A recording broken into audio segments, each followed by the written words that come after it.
Interbank में dollar की कीमत में 52 पैसे का इजाफा। इंटरबैंक में डॉलर 229 रुपए 67 पैसे पर बंद हुआ। रिपोर्ट के मुताबिक गुज़श्ता रोज इंटरबैंक में डॉलर 229 रुपए 15 पैसे पर बंद हुआ था। ओपन मार्केट में भी डॉलर की कीमत 50 पैसे बढ़ गई। ओपन मार्केट में डॉलर 240 रुपए पर पहुंच गया। गुज़श्ता रोज ओपन मार्केट में डॉलर 239 रुपए 50 पैसे पर बंद हुआ था।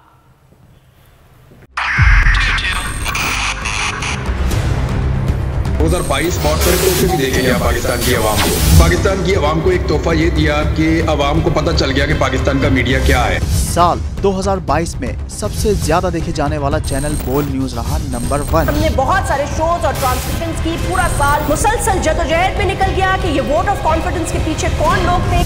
तोड़े रेटिंग के सभी रिकॉर्ड। सोशल मीडिया पर भी सबसे ज्यादा तेजी से 2.4 बिलियन व्यूज का संगे मील अबूर किया। एंकर्स को भी आवाम में सबसे ज्यादा मकबूलियत मिली और सोशल मीडिया पर भी बोल रहा सब पर सब्सक्राइब करें और बेल दबाएं ताकि कोई खबर रह न जाए।